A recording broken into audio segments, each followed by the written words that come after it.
alunos, sejam bem-vindos à disciplina Psicanálise aplicada à educação. O nosso tema é Psicanálise em crianças, os precursores. E a nossa agenda é a seguinte: a psicanálise em crianças, abordaremos sobre Anna Freud, Melanie Klein e Donald Winnicott. Esses três nomes são importantíssimos para que se tenha uma ideia vasta sobre a psicanálise em crianças. Assim, veremos o seguinte: no início, não houve interesse em se investigar como seria a psicanálise em crianças. E aí tem uma obviedade, ou seja, se a psicanálise é a cura pela palavra, pelo falar, o mundialmente conhecido talking cure em inglês, é óbvio que a criança ela não teria essa maturidade para externalizar, através da associação livre, seus medos, traumas, seus conteúdos inconscientes. Então, estes precursores tiveram uma ideia e uma roupagem neste tema que propiciou o tratamento por esta área também das crianças. Claro que depois de tudo isso, dessa falta de interesse, três grandes representantes são importantíssimos neste primeiro momento que se trata da psicanálise em crianças. Dentre outros, focaremos em Anna Freud, em Melanie Klein e em Donald Winnicott. Veremos que Anna Freud, como o próprio sobrenome diz, foi a sexta e última filha de Freud. Qual foi o foco dos seus estudos? Obviamente, no tratamento de crianças.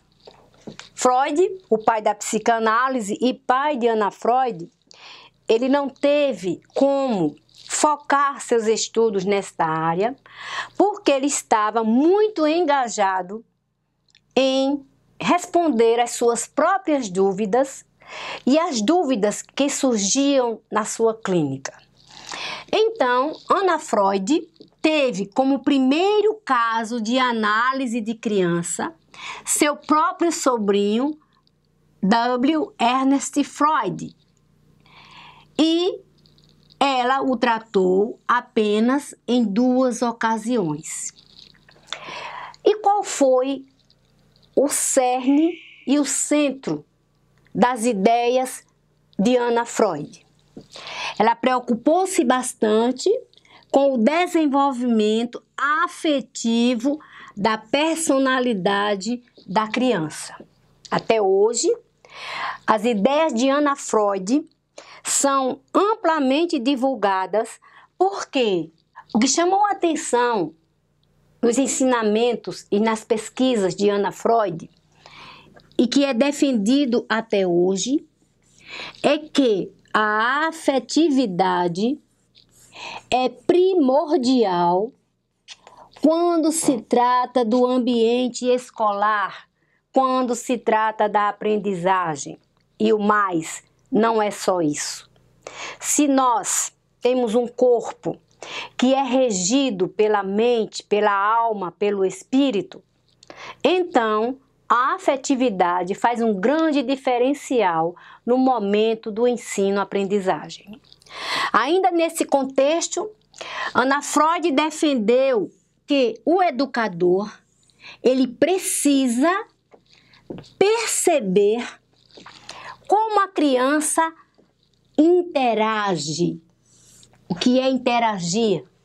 É a ligação entre o professor, o aluno e esses alunos entre si. É a interação. E como ele lê o mundo e sua aprendizagem. O que é importante frisar nesta autora é que ela deu o pontapé inicial para se haver um elo muito grande entre o afeto e a falta dele e as concepções do não aprendizado. Importantíssima para os estudos que temos hoje sobre aprendizagem dentro da psicanálise.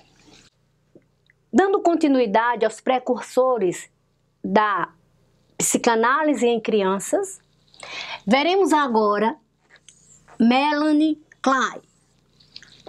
Esta foi muito estimulada por Freud em 1916 e iniciou seu atendimento de crianças. Como se baseia a sua teoria? O principal de sua teoria está no brincar e no brinquedo. Ou seja, dentro desse contexto, existe todo um simbolismo que deve estar voltado para a prática clínica. Enquanto o adulto é analisado pelos atos falhos, pela associação livre, que é o falar, e também pelos sonhos, na prática clínica com a criança é levado em conta como ela brinca, com que brinca, porque ali ela expressa as suas fantasias. E, obviamente, esse brincar não só propicia fantasias que são vistas, mas principalmente uma descarga destas fantasias que se posicionam como uma atividade que vai muito mais além de uma pura diversão. Ou seja, o brincar para Melanie Klein, ele tem um grande significado na clínica para se entender os conteúdos inconscientes da criança e os seus possíveis traumas. E, obviamente, nesse contexto, Melanie defende veementemente a diferença entre o atendimento com o adulto e o atendimento com uma criança. Vou dar um exemplo bem claro na pós-modernidade, no momento em que passamos hoje. Com a questão da pedofilia, por exemplo, é muito comum que um terapeuta, um psicólogo, ele entre no contexto de descobrir se há algum trauma, se houve mesmo esse abuso nesta criança. Ela não é perguntada diretamente sobre esse quesito. Ela é colocada para brincar. Na psicopedagogia, é a mesma coisa. No atendimento psicopedagógico, também se usa o brincar como um vetor para indicar de alguma forma quais os traumas inconscientes que aquela criança carrega dentro de si. E para termos uma noção final e abrangente sobre Melanie Klein, o diferencial é que, de vez, ela insere nos seus atendimentos a brincadeira. Por quê? Por acreditar que a partir dessa brincadeira, junto com os atendimentos, ela poderia obter uma expressão simbólica dos vários conflitos inconscientes da criança. Ou seja, a psicanálise em crianças, ela também cuida do inconsciente, só que de forma diferente. O adulto é atendido no falar, a criança é no brincar. Veremos agora o terceiro precursor, que é Donald Winnicott. Em 1935, ele ficou qualificado como analista de crianças. Era um pediatra que trabalhava num hospital infantil. E chamava a atenção dele que algumas crianças tinham doenças que ele achava que se originavam do físico. Mas quando ele ia ver, por trás daquela doença, tinha outros traumas que governavam a psique daquela criança e que levavam ao adoecimento.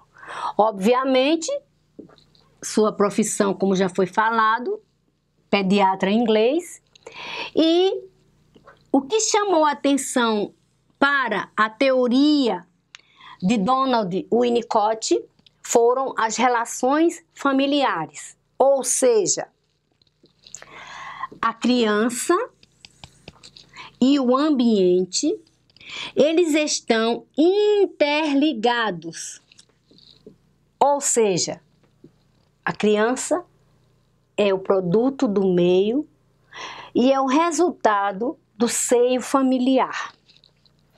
Para isso, ele também focou no crescimento emocional do bebê.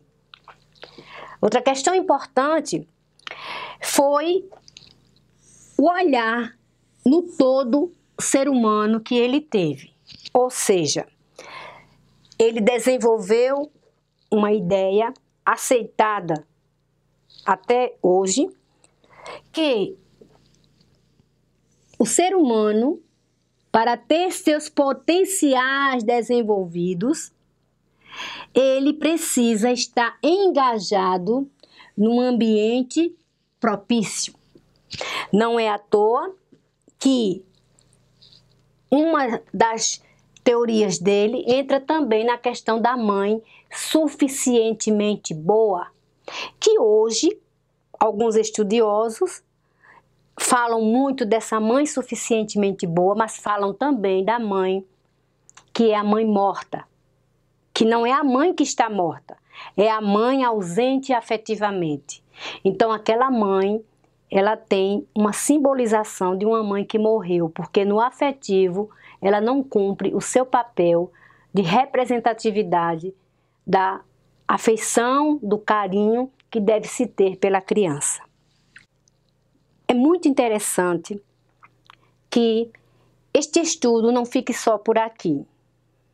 Aprofundar os conhecimentos nestes 3 precursores é de suma importância para que o educador do século XXI possa ter uma ideia vasta, macro, ampla, sobre afetividade, criança, educação, brincar.